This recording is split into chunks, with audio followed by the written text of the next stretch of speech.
जो सेलेक्टर्स और कोच की मीटिंग हुई थी, बीसीसीआई की मीटिंग हुई थी, उसमें बहुत गर्मा-गर्म बहस हुई है।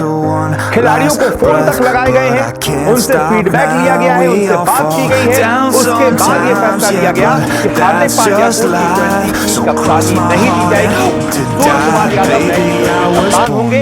इसके अलावा जो जितने भी फैसले, चाहे ऋतुराज गायकवाड़ को टीम से बाहर रखना, चाहे अश्विन को टीम के अंदर रखना, चाहे रियान पराग को टीम में रखना हो, या राहुल की वापसी हो, उनसे कप्तानी छीन लिया जाना हो, शुभमन गिल को टी20 और वनडे दोनों को कप्तान बनाना हो, ये सारे फैसले इस मीटिंग में बहुत गर्मा-गर्म बहस के बाद अंदर से जो रिपोर्ट सामने आई है ना, के अंदर क्या-क्या हुआ है मीटिंग में, क्या कुछ की बहस हो गई, किसको फोन कराया गया, ये मैं आपको बताऊं। दरअसल टीम इंडिया की जो सिलेक्शन बैठक थी, ये लगभग 2 दिनों में कई घंटों तक चली। एक तो 2 दिन चली और उसके बाद कई घंटों तक चली। और खबरों की माने तो मीटिंग में मतभेद भी हुआ, इसके साथ-साथ तीखी बहस भी देखने को मिली। मीटिंग के दौरान ही कई खिलाड़ियों को फोन तक किया गया और उनके साथ लॉन्ग टर्म प्लानिंग पर बातचीत की। कप्तानी हार्दिक से पहले सूर्या और वनडे में राहुल से पहले गिल का उप कप्तान चुना जाना बहुत अहम फैसला था, लेकिन ये फैसला लिया जाना इतना आसान नहीं था, क्योंकि मीटिंग में काफी बहस खिलाड़ियों को बहुत किए जा रहे थे और टीम मैनेजमेंट की दीर्घकालिक योजनाओं पर बात की जा रही थी, उनसे समझाया जा रहा था, उनसे फीडबैक लिया जा रहा था और उन्हीं के फीडबैक के आधार पर फैसले लिए जा रहे थे। इसी में सबसे बड़ा फैसला था पांड्या से ज्यादा सूर्या पर भरोसा, और ये फैसला खिलाड़ियों से बातचीत के आधार पर लिया गया। सिलेक्शन मीटिंग में एक राय ये भी कि टी20 टीम के मौजूदा उप कप्तान हार्दिक पांड्या को कप्तान नहीं बनाना उनके साथ अन्याय।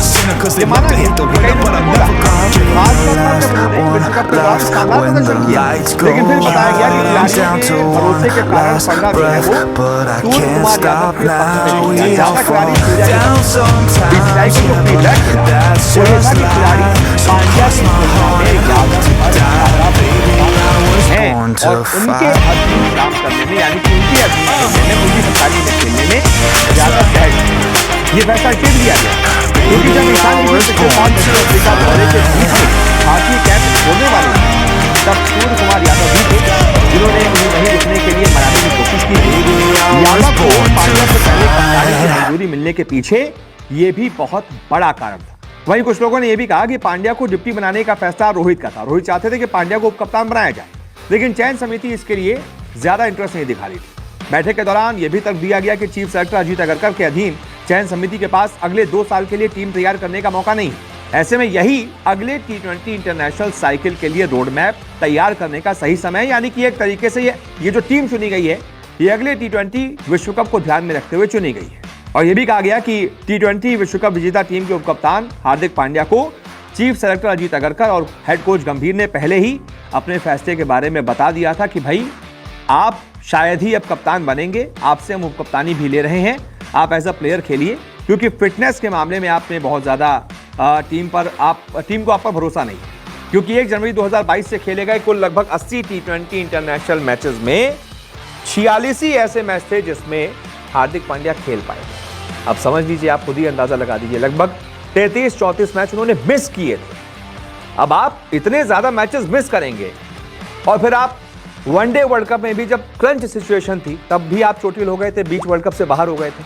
तो ये जो बार बार बाहर हो जाना हार्दिक पांड्या का एक तरीके से आदत बन चुकी थी, इसने भी इस फैसले पर मुहर लगा दी। इसने भी स्काई को कप्तान बनाने में मदद कर दी कि भाई स्काई बेहतर है, फिट है, और अगले 2 साल तक अगर हम सोच रहे हैं तो स्काई फिट रहेंगे। हार्दिक पांड्या के साथ आप ये भरोसा नहीं ले सकते। और फिर खिलाड़ियों को फोन किए गए, खिलाड़ियों ने कह दिया कि स्काई ज्यादा बेटर कैप्टन है हार्दिक है। तो एक तरीके से टीम इंडिया के ही सभी खिलाड़ियों ने मिलकर यह फैसला लिया है। बीसीसीआई का नया रिपोर्ट आया है, सूर्य कुमार यादव को भारत का नया कप्तान बनाया गया है।